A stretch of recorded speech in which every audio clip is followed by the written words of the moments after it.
Se quiserem acompanhar, começamos por João 3,16. Deus amou o mundo de tal maneira que deu o seu Filho unigênito para que todo aquele que nele crê não pereça, mas tenha a vida eterna. Um pouco mais à frente, em João 3,18. Quem crê nele não é condenado, mas quem não crê já está condenado, porquanto não crê no nome do unigênito Filho de Deus. Querendo ler mais dois, em Gálatas 2,16. Sabendo que o homem não é justificado pelas obras da lei, mas pela fé em Jesus Cristo. E finalmente em Efésios capítulo 2, 8 a 9. Porque pela graça sois salvos por meio da fé, e isto não vem de vós, é dom de Deus, não vem das obras, para que ninguém se glorie. Estes são alguns versículos, vários versículos que a Bíblia nos mostra que ir para o céu, a salvação, a redenção, é através única e exclusivamente de crermos no nosso Senhor Jesus Cristo como nosso Salvador. Não importa as obras, não importa se somos bons, não importa as coisas que fazemos, as boas ações. Isto, se calhar, coloca algumas pessoas algumas perguntas. Não sei se por acaso já nos terá ocorrido ou alguém nos terá dito.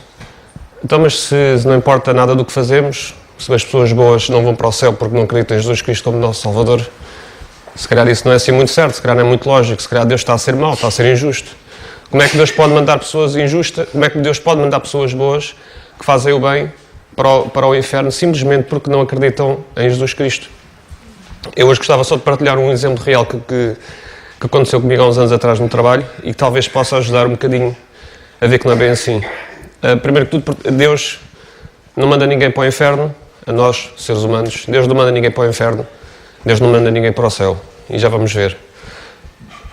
Gostava só de fazer uma pequena separação entre o que é uma pessoa boa. Para Deus não existem pessoas boas, portanto não faz sentido falar em pessoas boas irem para o inferno, porque para Deus não existem pessoas boas. Podemos ver em Romanos 3,10, como está escrito, não há um justo nenhum sequer. E em Romanos ainda em 3, em versículo 23, porque todos pecaram e destituídos estão da glória de Deus. Portanto, para Deus não existem pessoas boas. Mas vamos pensar um pouco na nossa perspectiva humana. Nós como o conceito de bom e de mau é mais ou menos coerente, ou mais ou menos standard. Pessoas boas são pessoas que respeitam os outros, que humildes, verdadeiros, que não dizem mentiras, que praticam o bem, por aí fora. Pessoas más são ladrões, assassinos, violadores, pessoas que não respeitam ninguém, que dizem mentiras, que mentem, intrigas, por aí fora. Há uns anos atrás eu trabalhei numa empresa e às vezes falava de Cristo a alguns colegas meus. E houve um colega que disse uma frase muito engraçada, salvo seja, em relação justamente a Deus ser bom, ou Deus não ser mau por mandar pessoas boas para o inferno. O João, que era uma pessoa boa, não conheço muito bem, mas diria que era uma pessoa boa, disse-me uma frase que foi mais ou menos isto: se Deus existe, eu não quero ir para o céu. Isto foi uma frase real, dita por alguém: se Deus existe, eu não quero ir para o céu. Isto parece não dizer muita coisa, mas vamos pôr isto um bocadinho em perspectiva.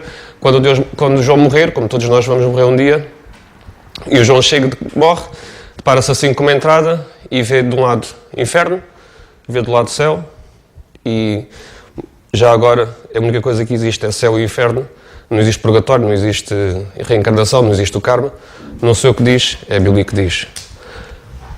E o João vê ali, olha para o inferno, pensa assim, olha para o céu, eu não quero ir para ali, então vai a caminho do inferno, porque ele disse que não queria ir para o céu. Antes dele entrar no inferno, está assim um secretário, um recepcionista assim: tua cara não é estranha, como é que tu te chamas? E ele diz assim: sou o João. E ele diz: João, olha para a lista, João, mas tu estás na lista das pessoas boas. E o João: então estás na lista das pessoas boas, tens que ir para o céu. E o João diz: mas eu não quero ir para o céu. Também, mas isso não é assim. As pessoas não vão para o céu ou para o inferno porque querem. Vão para o céu, são boas. Portanto, a lógica é que tu vais para o céu. Vai lá para o céu. E o João diz: não, mas eu não quero ir para o céu. Está bem, mas vai. E manda os guardas, pegam no João, e o João lá enfia o João, coitado, no céu, num sítio onde ele não quer estar, para toda a eternidade. Não por um ano, não por 10 anos, não por 6 anos. O João é obrigado a ir para o céu, para um sítio onde ele não quer estar, para toda a eternidade. E isto é um bocadinho aquilo que algumas pessoas dizem que é ser justo e que é ser bom. Mas Deus não é assim. Deus não faz isto. Deus dá-nos a hipótese de podermos escolher se queremos ir para o céu ou queremos ir para o inferno. É uma escolha pessoal. O João escolheu ir para o inferno. Não foi Deus que o mandou para lá. Foi ele que quis ir para o inferno. Mesmo ele sendo uma pessoa boa. Nós na Bíblia temos vários versículos. Há algumas passagens em que nos mostra que há pessoas boas ou pessoas más que escolhem ir para o céu ou escolhem ir para o inferno. Não porque sejam boas, não porque sejam más. Se quiserem ver em Lucas, capítulo 23, em Lucas 23, 42 a 43, quando os malfeitores foram crucificados junto ao Senhor Jesus Cristo, houve dois malfeitores. E disse em Lucas 23, 42, e disse o malfeitor a Jesus: Senhor, lembra-te de mim quando entrares no teu reino. E disse-lhe Jesus: em verdade te digo que hoje estarás comigo no paraíso. Este malfeitor não foi enviado para o céu por Deus. Este malfeitor escolheu ir para o céu, pediu a Deus para ir para o céu, reconheceu o Senhor Jesus Cristo como seu Salvador e escolheu ir para o céu. O outro malfeitor ao lado escolheu o contrário. Zombou do Senhor Jesus Cristo, não o reconheceu como seu Salvador e foi a sua escolha pessoal. Não foi Deus que o mandou para o inferno, não foi Deus que mandou este malfeitor para o céu, foram eles que escolheram. Muito rapidamente, isto é uma escolha sempre pessoal. Se calhar alguns de nós poderiam pensar assim, mas há pessoas que passam a vida inteira sem pensar se querem ir para o céu ou querem ir para o inferno. Há pessoas que estão muito ocupadas, não acreditam, não sabem, mais tarde, logo se vê, logo depois decidem. E a pergunta é, essas pessoas que são boas, para onde é que elas vão? Se não escolhem nem para um lado nem para o outro, o que é que lhes acontece? Para onde é que elas vão? Permitam-me só uma ilustração, é mais ou menos como quando nós nascemos. Nascemos num pequeno barco com remos, num rio que nos leva devagarinho, pela corrente fora, uma corrente muito calma, mas vai levando o barco pelo rio fora. Lá mais à frente existe uma cascata daquelas de 30 metros, em que o barco vai por aí abaixo. Mas o barco tem 2 remos. E nós temos 3 hipóteses. Podemos pegar nos remos, se calhar como o João fez, e pensa, não quero ir para ali. Ali, aquela margem segura, aquele sítio seguro, eu não quero ir para ali. Pega nos remos, começa a remar e até rema mais depressa para certificar que não vai parar na margem segura. Um dos malfeitores, fez o contrário. Pegou nos remos, pensa, poça, eu quero ir para ali para o pé dos Jesus, quero ir para aquela margem. Que ali eu estou seguro. E pegou nos remos e remou para a margem. E depois há aqueles que não fazem nada. Aqueles que não pegam nos remos, estão muito ocupados, não pensam, não sabem. Logo vejo, mais tarde eu decido e deixam-se estar. E o deixar-se estar também é uma escolha. Eles escolheram não fazer nada, escolheram deixar-se ficar no barco. E o que é que vai acontecer ao barco? Devagarinho, vai indo por aí fora até cair na cascata. A nossa condição de pecadores é assim que nos diz. Nós, quando nascemos, o nosso lugar já é no inferno, porque, como Deus diz, não há um justo nem um justo só sequer. O que acontece? Nós vamos indo, o nosso lugar é no inferno. Mas Deus dá-nos a hipótese. Deus dá-nos 2 remos. E Deus dá-nos 2 remos e diz-nos assim: se quiseres, é só pegar no remo, dás 2 ou 3 remadelas e vais para a margem segura para o pé de mim. É sempre uma escolha pessoal. Não é Deus que nos envia para o inferno, não é Deus que nos envia para o céu. É simplesmente uma escolha pessoal. Só para finalizar, eu queria muito rapidamente só dar uma outra ilustração. Imaginem que nós vamos na rua e alguém que nos entrega assim um cheque com o nosso nome, com 1 milhão de euros. E assim, toma, é para ti. E a pessoa diz, para mim? Sim, 1 milhão de euros. E a pessoa diz, mas eu não fiz nada para receber isto. Pois não, mas eu dou-te. Mas eu não mereço. Está bem, mas eu dou-te na mesma. Essa pessoa já está rica? Ainda não, só falta fazer uma coisa. A única pessoa que essa pessoa tem que fazer para ficar rica, receber uma coisa que não fez nada para receber, é pegar no cheque e depositá-lo na sua conta. Aí então fica rica. Mas e isso, mais uma vez, é uma escolha pessoal. Essa pessoa pode pegar no cheque, rasgá-lo e deitá-lo fora. Em qualquer dos casos, é sempre uma escolha pessoal. Portanto, Deus não nos envia para o inferno, Deus não nos envia para o céu. Somos nós que escolhemos para onde é que queremos ir. E isto às vezes faz um bocadinho de confusão, mas esta é a verdade. O João não foi para o céu, não foi para o inferno, perdão, porque Deus o mandou, foi para o inferno porque ele quis ir. Por incrível que pareça, há pessoas que não querem ir para o céu. E é sempre uma escolha pessoal. Mas eu li agora no Facebook, há dias, um comentário de alguém que era ateu e dizia várias coisas. E no final dizia, ele era tudo mau, mas depois quando acontecesse ficava bom. Em várias pormenores. E na questão da conversão eu sou ateu, mas quando o avião estiver a cair, eu converto-me. O problema é que há muitos que não dão por isso. Nós achamos sempre que temos a escolha de nos podemos converter mais tarde. Mas a coisa pode acontecer de uma hora para a outra e nós não temos escolha nenhuma. E de repente somos atropelados e não temos forma de podermos converter. Mas isto é apenas um parênteses. Não quero de forma alguma acrescentar nada do que tu disseste. E hoje gostava de vos falar sobre o timing de Deus. O timing de Deus. No fundo, vou-vos falar sobre quando nós chegamos ao final da linha. Quando nós batemos com a cabeça na parede. Porque sempre que nós batemos com a cabeça na parede e chegamos ao final de nós próprios, geralmente é aí que Deus age. Geralmente é aí que Deus intervém. Geralmente é aí que é o timing de Deus. E muitas vezes nós perguntamos, mas quando é que Deus age? Quando é que Deus intervém? Quando é que Deus me responde? Se calhar nós não chegamos ao final de nós próprios ainda. E na Bíblia há imensos exemplos que mostram isso. Que Deus intervém quando nós chegamos ao final de nós próprios. Queria-vos contar uma história, pouca gente sabe. Quando eu era criança, vocês vão se rir.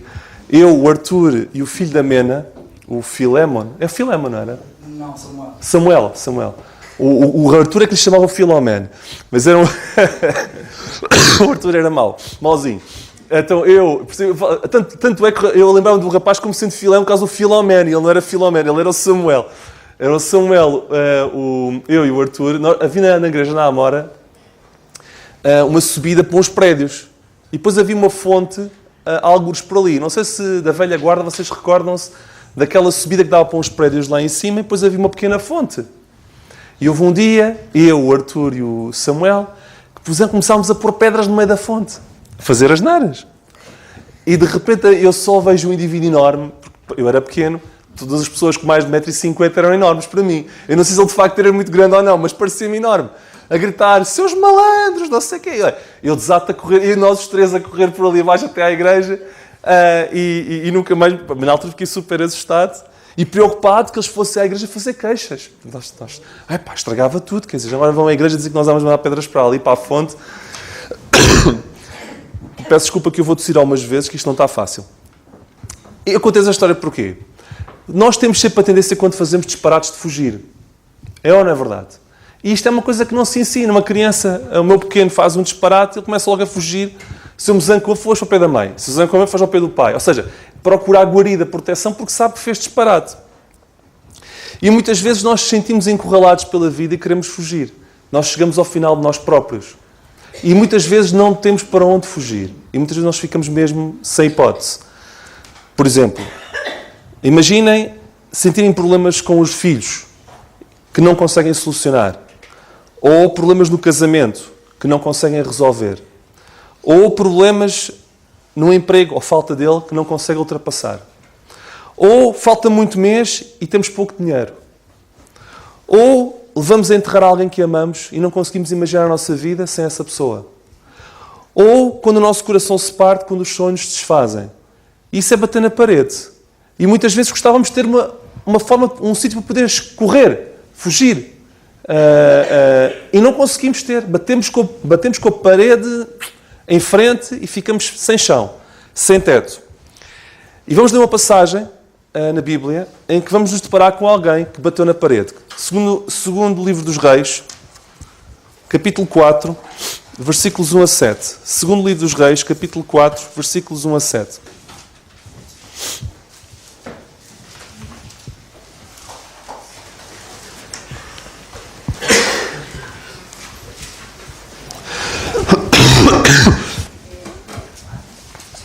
Segundo livro dos Reis, capítulo 4, versículos 1 a 7.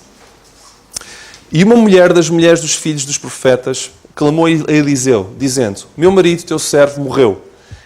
E tu sabes que o teu servo temia ao Senhor e veio o Criador a levar-me os meus 2 filhos para serem servos. Eu vou interrompendo para vos ir explicando. Esta mulher, que era uma mulher dos filhos dos profetas, portanto ela vinha da linhagem dos profetas, chamou Eliseu porque ficou com um grande problema. Ou seja, o marido dela, que também era servo de Deus, tinha acabado de morrer. E ela deparou-se com uma dívida muito grande que não conseguia pagar. E quando eles não conseguiam pagar as dívidas, os filhos, os credores, iam buscar os filhos. Ok? Para serem servos dos credores. Vemos aqui uma mulher numa circunstância dramática. Versículo 2. E Eliseu lhe disse, que te hei de eu de fazer? Declara-me, o que é que tens em casa? E ela disse, tua serva não tem nada em casa senão uma botija de azeite. 3. Então disse ele, vai, pede para ti vasos emprestados a todos os teus vizinhos, vasos vazios, não poucos. Então entra e fecha a porta sobre ti e sobre os teus filhos e deita o azeite em todos aqueles vasos e põe à parte o que estiver cheio. Com parênteses. Então o que o servo Eliseu lhe diz é, vai buscar vasos, todos os vasos que puderes e enche de azeite e faz isso em casa, dentro das tuas portas. Só um parênteses agora aqui, dentro do parênteses. Isto aparentemente parece de gente doida, não é? Já vamos ver que não é. 6. E sucedeu que, cheios que foram os vasos, disse a seu filho, traze-me ainda um vaso. Porém ele lhe disse, não há mais vaso nenhum. Então o azeite parou. 7. Então veio ela e o fez saber ao homem de Deus e disse ele, vai e vende o azeite, paga a tua dívida e tu e os teus filhos vivei do resto. Até aqui. Sabem, eu não tenho as respostas para tudo. Ninguém tem as respostas para tudo. E quando nos deparamos e quando batemos em circunstâncias dramáticas que todos nós durante a nossa vida vamos ter, uns mais do que outras, porque não há ninguém que não bata com a cabeça na parede e que não chega ao fim da linha ao longo da sua vida. Todos nós. Eu não tenho as respostas, Deus tem as respostas. E muitas vezes não temos as respostas na altura que queremos, mas Deus tem as respostas todas. Esta mulher fez a única coisa que poderia fazer. Era voltar-se para Deus. Ela não foi consultar o banqueiro da terra para buscar dinheiro, porque supostamente o problema resolvia-se com dinheiro, certo? Ela tinha um crédito, não conseguia pagar, estava em dívida, os filhos eram penhor, porque se não pagando levavam os filhos. Teoricamente falando, nós precisávamos era de dinheiro. Ela tinha que consultar alguém, epá, empresta-me lá aí dinheiro, epá, empresta mais uns... Não, ela foi ter com o servo de Deus. Pelos vistos, não era só o marido que temia a Deus, ela também temia a Deus. Porque este ato revelava a visão espiritual da parte dela. Ela sabia que quem podia suprir a sua necessidade não era alguém com dinheiro, era Deus. Porque aparentemente o problema aqui era dinheiro. E ela não foi buscar dinheiro logo. Ela foi consultar o homem de Deus. E isso revela que não era só o marido que temia a Deus. Aquela mulher também temia a Deus. Não lemos disso, mas interpretamos isso através do que ela fez. Esta mulher chegou ao final da linha. E por ter chegado ao final da linha, Deus interviu. Reparem, uma pessoa quando está a dever, não passa a dever de um dia para o outro. Ela estava em dívida há muito tempo. Ok? E se calhar, há muito tempo que ela pedia ajuda a Deus. Deus, ajuda-me. Ajuda-nos, precisamos de dinheiro. Não temos, e qualquer dia leva-nos os filhos. Isto não foi uma coisa de um dia para o outro. Nós vemos aqui apenas o final. E Deus não fazia nada. E Deus não agia. E de repente, os filhos estão na corda bamba para se ir embora de casa. E aparentemente Deus não faz nada. Vemos aqui uma mulher zangada com Deus? Não. A mulher vai consultar o homem de Deus.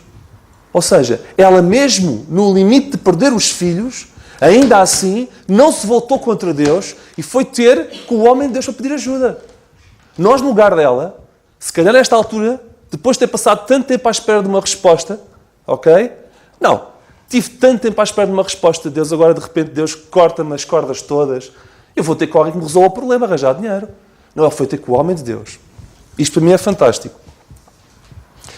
Há aqui no versículo 1 duas expressões que eu gosto muito. No capítulo 4, versículo 1. Peço desculpa.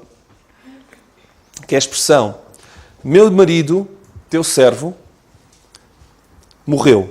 E tu sabes. Ela foi inteligente na forma como chegou ao profeta Eliseu. Ela chegou ao profeta Eliseu não numa pedinchice pegada. Ela foi e fez-lo com inteligência. Ela disse-lhe ao Eliseu: atenção, aquele meu marido que morreu era teu servo. Ok? E além disso, tu sabes que ele temia ao Senhor. Ou seja, ela utilizou essas expressões para conseguir alguma coisa de Eliseu. Ela foi inteligente na forma como o fez. E esta expressão, tu sabes, para mim é significativa. O primeiro ponto que eu queria destacar aqui é quando nós batemos com a cabeça na parede e chegamos ao final de nós próprios, eu quero que vocês saibam perfeitamente que Deus conhece cada problema que nós temos. Deus conhece, tu sabes, Deus conhece cada problema que nós temos. E nós vemos aqui que havia 4 coisas nesta família. 4 coisas que havia. Primeiro, havia dor e desespero. Nós vemos que ela clamou. E no original este clamou significa choro incontrolável. Desespero. Imaginem, vocês que têm filhos, eu também os tenho, chegámos a um ponto de vos podemos perder para um credor. É uma loucura. Uma pessoa fica desesperada. E esta mulher estava em risco disso. Dor e desespero. Havia morte naquela família. Além da dor e do desespero, havia morte. Porque o marido tinha acabado de falecer. Ele era um dos 7.000 que não se tinha dobrado perante Baal. Ele era um dos 7.000 que não se tinha dobrado perante Baal. Por isso é que ela disse, ele temia ao Senhor. Ele era daqueles dos bons. Agora aproveitando a ideia dos bons, mas que temia a Deus, não era só bom, temia a Deus. Ele era o seu marido, ele era o seu amigo, ele era o seu protetor, ele era o seu provedor. E ele tinha morrido. O seu coração estava partido pela perda. Será que nós nunca nos sentimos assim? Havia morte naquela família. Havia dívida naquela família. E não pensem que foi dívida gasta no jogo ou em coisas incorretas. A Bíblia não nos explica como é que a dívida nasceu. Mas, segundo a tradição rabínica, e eu vou citá-la, não vou dizer que foi isto que aconteceu, mas segundo a tradição rabínica, este homem que morreu era Obadias, de 1º livro dos Reis, 18:3. E se forem ver o versículo que não vamos ler, a Bíblia diz, volta a dizer que ele temia muito a Deus. E ele ficou pobre, segundo esta tradição, eu repito, segundo esta tradição, por ter salvo a vida de muitos profetas das mãos de Jezabel, empregando muito dinheiro para os salvar. Ou seja, ele ficou sem dinheiro por ter ajudado os outros. A sua dívida, há uma grande probabilidade, eu não quero fazer lei disto, mas tem uma tradição rabínica que fala sobre o assunto, provavelmente a sua dívida não nasceu de gastos supérfluos, mas por um motivo nobre. Aliás, nós vemos que ele temia ao Senhor. Uma pessoa que teme a Deus não faria disparates também. Portanto, faz algum sentido. Mas mesmo que ele tenha sido responsável pela sua dívida e tenha feito disparates na forma como geriu o seu dinheiro, Deus é sempre um Deus de segundas e terceiras e de quartas oportunidades. E, portanto, quem é que daqui é perfeito e pode levantar a mão? Ninguém. Todos nós fazemos disparates. E Deus, se for olhar para isso, não vê em nós bem algum. Não há pessoas boas perante Deus. E, portanto, mesmo que tivesse sido disparates feitos por este homem, que eu duvido, sinceramente, eu inclino mais para a tradição rabínica, neste caso, ainda assim Deus pode ajudar. Portanto, havia dor e desespero, havia morte naquela família, havia dívida naquela família, mas havia também devoção naquela família. Nós vemos que o homem, aquele marido, temia a Deus, nós vemos que aquela mulher temia a Deus, e isso fazia toda a diferença. Ok? Portanto, o que faz a diferença, quando a dor bate à porta e quando chegamos ao final de nós próprios, entre as pessoas, entre uns e outros, não é o grau de desespero, não é o grau de morte, não é o grau de dívida, não é o grau de seja do que for. É tememos ou não tememos a Deus nessas circunstâncias. E por quando tememos a Deus nessas circunstâncias, nós temos alguma esperança de dar a volta por cima. Quando não tememos a Deus nas circunstâncias, então nós temos um caso muito bicudo entre as mãos. E, portanto, uma das grandes mais-valias de ser-se cristão não é que nós devamos nos converter para poder ter ajuda da parte de Deus, mas é uma verdade. Uma das mais-valias de sermos cristãos é podermos ter Deus para sempre ao longo da nossa vida, nos bons e nos maus momentos. E quando nós batemos com a cabeça na parede e chegamos ao final da linha, temos Deus ao nosso lado para nos poder ajudar. O ponto 1 é que Deus conhece os nossos problemas. Em algum ponto, todos nós nesta sala iremos bater no fundo. Todos teremos dias de trabalho e de prova. Eu vou citar 2 versículos. 1 Jó 14:1. O homem nascido da mulher é de bem poucos dias e cheio de inquietação. João 16:33. No mundo tereis aflições, mas tendo bom ânimo. Vejam as promessas que Deus nos dá. Vocês vão ter uma vida cheia de inquietação e vão ter uma vida cheia de aflições. Mas também nos diz, mas tendo bom ânimo. Mas, reparem, inquietação, dificuldades, isso faz parte. Isto não é a teoria da prosperidade. Isto faz parte. E quando chegarmos a esse ponto, e já vamos ver a vantagem de termos isso, atenção, porque Deus não é um Deus mau, Deus é um Deus bom. Nós não somos bons. Volto a frisar aquilo que o Miguel disse. Mas Deus é um Deus bom. E Deus, quando permite a aflição em nós, que somos alvo do seu amor, é porque tem em nós algo melhor. Quando chegamos a esse ponto, a carne, o diabo, vão-nos dizer ao ouvido, Deus não vê. Deus não se importa. Deus não quer saber de ti. Resposta que a Bíblia dá a isso. Provérbios 15:13, eu cito, Deus vê. Os olhos do Senhor estão em todo lugar, contemplando os bons e os maus. Estão em todo lugar. Contemplando os bons e os maus. Não pensei que Deus não vê. Deus vê tudo. Deus não se importa. Resposta. Lancemos sobre Deus todo o nosso cuidado, porque Ele cuida de nós. Primeira Epístola de Pedro 5:7. Deus vê, porque os olhos dele estão em todo lugar. E Deus se importa ao ponto de dizer: lancem sobre mim tudo aquilo que vos perturba, porque eu cuido de vocês. Portanto, não deixem que as vozinhas lá dentro queiram vos dizer: não, Deus não vê, Deus não se importa. Deus vê, Deus se importa, Deus cuida e quer receber da vossa parte, da nossa parte, toda a nossa ansiedade. Por muito que seja insuportável, esses problemas são oportunidades para nos transformar. Deus se importa, Deus é capaz e Deus trabalhará por nós. O segundo aspecto que quero salientar aqui é que Deus quer desenvolver o nosso potencial. E estas circunstâncias ajudam Deus a desenvolver o nosso potencial. Eliseu podia dizer, como se calhar nós diríamos: olha, mulher, vai para casa, nós vamos orar, Deus vai operar. Aquela mulher não precisava só de orações. Aquela mulher precisava de mãos na massa. E muitas vezes nós queríamos a tentação de recorrer só à oração. E muitas vezes está no nosso poder fazer mais e nós não fazemos. Aquele homem não disse isso. Aquele homem disse outra coisa, como já vamos ver. Ele envolveu-a e envolveu a aldeia toda na resolução do problema. O problema era de uma mulher e de filhos, não era? Mas a aldeia toda foi envolvida na resolução do problema. Deus levou a mulher a chegar ao final de si mesmo, para depois expandir a sua fé à aldeia toda. Isso é fantástico. E como é que Deus nos conduz ao final de nós próprios? Duas perguntas que Ele costuma fazer e que foram feitas aqui, é curioso. A resposta de Eliseu: o que é que eu te hei de fazer? Ou seja, o que é que precisas? E depois a segunda pergunta que ele fez é: o que é que tu tens? Primeira pergunta que quando nós chegamos àquele ponto em que estamos mesmo mal, o que é que tu precisas e o que é que tu tens? E quando nós vemos que aquilo que nós temos não dá para satisfazer o que nós precisamos, então aí sim, nós precisamos de Deus para suprir. E muitas vezes Deus fala-nos com jeitinho: chega-te a mim, aproxima-te de mim, e nós não ligamos nada a Ele. Passa-se 1 ano, 2 anos, 3 anos, 4 anos, 5 anos e vem um megafone da dor. Um megafone da dor, estão a ver? E lança sobre nós um furacão de tal forma que quando nós damos por nós, precisamos disto e só temos isto. E então sim, Deus, eu preciso de Ti. E a balança fica equilibrada. Então o timing de Deus é muitas vezes o fim de nós próprios. Porque Deus só intervém quando nós precisamos dele. E muitas vezes achamos que somos autossuficientes. Esta pergunta, o que é que tu precisas, o que é que tu tens, é muito importante. Neste caso, a mulher precisava de isto. E tinha uma botija de azeite. Aquela mulher precisava de um milagre. Aquela mulher precisava de um milagre. E foi isso que aconteceu.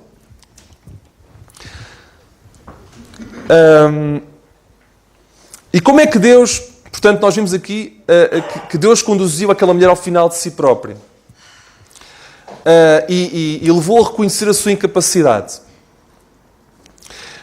E leva-nos ao limite, e levou ao limite, para depois expandir a nossa fé. Foi o que aconteceu também. E como é que Deus expande a nossa fé? Portanto, as circunstâncias da vida podem nos levar ao final de nós próprios. Quando isso acontece, nós pomos Deus na equação, coisa que não punhamos antes, ok?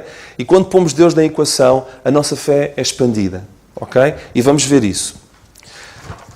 Nós vemos que Deus expandiu a fé daquela mulher publicamente. E vimos na passagem. Imaginem, peço desculpa, aquela mulher ia ter com os vizinhos a dizer: olha, o profeta disse-me para recolher os vasos todos que tens em casa. A sério? Sim, olha, está bem, toma lá. Depois bate à porta do outro: dá-me os vasos todos que o profeta disse-me para recolher os... E os vizinhos sabem do problema dela. É essa a resposta que o profeta te disse? Vasos de barro? Está bem, pronto, eu dou-te os vasos. E vai à outra. E bate a outra porta. Corre a vila toda, a aldeia toda. E vem carregada de vasos. Foi espetacular, porque envolveu a aldeia toda na curiosidade de saber, já agora, como é que o Eliseu vai descalçar esta bota. Porquê? Deus preocupou-se, utilizou aquele problema daquela mulher, não só para resolver o problema daquela mulher, mas para exercer um milagre à escala da aldeia toda. Para que a aldeia toda pudesse reconhecer que Deus era Deus. E todos ficaram de pé atrás da orelha. Deixa-me cá ver como é que Deus vai descalçar esta bota. Porque o Eliseu diz para buscar vasos em todas as casas. Eu já dei os meus 5 vasinhos que tinha. Agora estou desejoso para saber como é que Deus vai descalçar a bota. E se havia incrédulo naquela aldeia, eu garanto-vos que naquele dia não houve mais incrédulo nenhum. Porque ficaram todos a acreditar que Deus existia. Portanto, expandiu a fé publicamente. Se calhar alguns diziam, não sei como é que Deus me pretende ajudar com isto. A mulher podia pensar, mas eu confio nele. E, portanto, este milagre foi uma ótima forma de afetar muitos à volta. E quantas vezes Deus faz o mesmo connosco? Deus leva-nos até ao nosso limite. Para que nós possamos pedir ajuda para Ele. Para que ao fazê-lo, e nesse processo, que aparentemente parece mal, outros possam ser afetados. Portanto, o chegar ao limite de nós próprios, enganem-se, não é de um Deus mau, é de um Deus que tem algo de muito bom em vista. E que neste caso, eu tenho a certeza que esta mulher, e hoje está escrita na Bíblia, atenção, se esta mulher não tivesse passado por esta necessidade, hoje não era falada. E muitos não eram beneficiados com isto. Esta falta e este problema, esta morte deste marido e esta situação crítica de financeira, okay, que na altura era de extremo pesar, levou a que esta mulher pudesse ser a causa da bênção de uma aldeia inteira, como a causa da bênção do mundo inteiro durante milhares de anos depois. Deus é um Deus mau quando permite sofrimento? Nós não estamos a ver tudo, irmãos. Nós nunca vemos o filme todo. Nós vemos o filme assim. Deus vê o filme assim. E há muita coisa que parece que é injusta que Deus nos dá. Mas há muita coisa que Deus nos dá e Deus sabe que aquilo produz ramificações que nós não vemos. Tal como as ramificações que estão debaixo do chão, que são mais profundas do que aquilo que se vê por fora. Tal como aquilo que existe debaixo do iceberg, que é sempre maior do que o que se vê por fora. As ramificações de uma dor têm sempre impactos mais positivos do que os negativos que estão por fora. É a mesma lógica. Deus expande a nossa fé publicamente, mas também Deus expande a nossa fé em privado. No versículo 4 nós lemos assim: depois de ter resolvido o problema para fora, entra, fecha a tua porta. E então começa a encher as vasilhas, mas fecha a tua porta. Ou seja, agora já resolvemos a questão pública. Agora vamos causar impacto na tua família, para que a tua família também seja transformada. Deus preocupou-se com os outros e preocupou-se com a família. E vamos começar a satisfazer a família. Então ela obedeceu a Deus, pediu os vasos, confiou nele. Imaginem lá a cena lá em casa. Ela recolhe as botijas e um dos filhos lhe diz: mãe, o que é que tu foste fazer? Agora estamos aqui a parafrasear. Esta botija mal dá para um vaso. Quanto mais para 50 que tu tens aqui. Imaginem os filhos se calhar a perguntar. E ela a responder: filho, eu não tenho resposta. O Eliseu disse para fazer isso. Vamos fazer. Tens melhor alternativa. Tens melhor solução. Eu não tenho. Então vamos lá começar a fazer isto. Pronto. E o que é certo é que o vaso enchia outro, enchia um, enchia outro, e depois o pessoal todos a ficar empolgados. Epá, boa, vamos lá ver quantos é que conseguimos encher. Estou a ver o filme. Outro, e outro, e outro. E quando... Epá, espetáculo, bem. Imaginem a empolgação de estar a encher e o azeite nunca a acabar. Eles assistirem a um milagre ao vivo, de portas fechadas. Só eles é que assistiam. Portas fechadas. Não, isto era um privilégio que só eles é que tinham direito. Foram os que passaram um mau bocado. Eram os que deviam também agora assistir ao milagre, não eram os outros. Deus também, até nisso Deus é justo. Quer dizer, Deus deu as passas do Algarve, agora eles tinham que também comer a parte boa. Não, o milagre que assistiram eles. Toca a encher os vasos, e os vasos, e os vasos, e os vasos. Mãe, não há mais azeite. Olha, também acabou os vasos. Deus deu exatamente ao limite. De tal ponto que deu para pagar a dívida e o que sobrou deu para viver. Vejam o dinheiro que conseguiram tirar dali. Eu não vos quero dizer que agora quando vocês tiverem problemas Deus vai-vos encher botijas de azeite.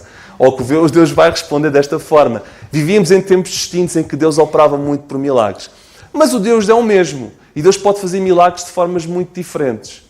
Agora, há uma coisa que se mantém, o princípio. Quando nós chegamos ao final da linha, Deus intervém desta forma sempre.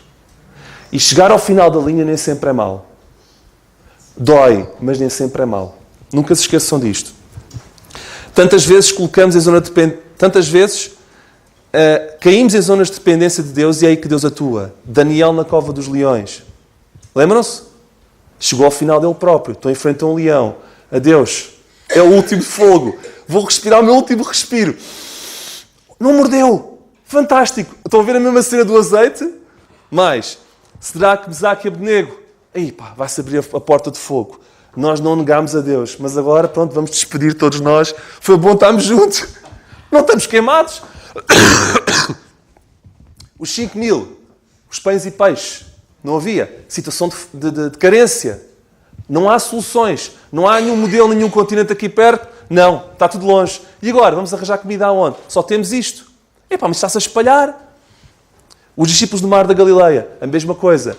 Bateu a cabeça na parede e Deus a responder. Porquê? O que é que tu precisas? O que é que tu tens? Ok. Quando é assim, nós somos uma raça humana desgraçada. Desculpem a expressão. Só nos aproximamos de Deus quando o rácio da diferença é muito alto. Quando está mais ou menos assim, nós achamos que conseguimos. Mas quando temos muita necessidade e pouca oferta, nós aí é que clamamos a Deus como gente grande. Mas isso aí faz parte da natureza humana. Antes, para terminar, Paulo, antes de conhecer a Deus, dizia, Atos 9:5, quem és, Senhor? Quem és, Senhor? Não sabia quem era Deus. Entretanto, Paulo passou por muitas circunstâncias destas, de chegar ao final dele próprio. Há versículos que provam isso mesmo. E depois de experimentar tudo isso, ele transformou-se, porque esse processo de chegar ao final dele próprio transformou Paulo. Paulo ficou uma pessoa diferente, ao ponto de ter dito um dia o seguinte: ora, há aquele que é poderoso para fazer tudo mais abundantemente, além daquilo que pedimos ou pensamos, segundo o poder que em nós opera, a esse glória na Igreja por Jesus Cristo em todas as gerações, para todo o sempre. Amém. Quem és, Senhor? Estão a ver a diferença? Ou seja, quando a dor nos bater à porta de tal forma que nós pensemos que não há chance nenhuma, lembremos desta mulher. Que o Senhor nos abençoe. Se repararem, este capítulo não fala só de uma mulher. Fala de duas. Duas mulheres fantásticas. Bem-aventurada a igreja que tem mulheres assim. Uma era pobre, que ouvimos. A outra era rica. Uma estava a ficar sem os filhos. A outra não tinha filhos. E Deus deu-lhe filhos. Mas depois o filho morreu. E depois perguntaram-lhe, está bem? O teu marido, o teu filho? Está tudo bem. Mas o filho estava morto. Grandes mulheres. É destas mulheres que a igreja precisa, irmãos. Graças a Deus, porque temos mulheres na igreja fantásticas. Mas que todas sejam iguais a estas mulheres. E então a igreja será muito mais abençoada. Que de facto o Senhor nos abençoe e possamos aprender com estas mulheres. É dito que os homens são mais fortes. Tenho algumas dúvidas. Quando vejo a atitude de certas mulheres, eu não sei o que é que faria se ficasse sem um filho. Eu não sei. Mas que o Senhor nos ajude a confiar nele. Tanto uma mulher como outra, nas situações por que passaram, foram ter com Eliseu. Foram à presença do Senhor. Busquemos a presença do Senhor em primeiro lugar. E sempre. Que o Senhor nos abençoe.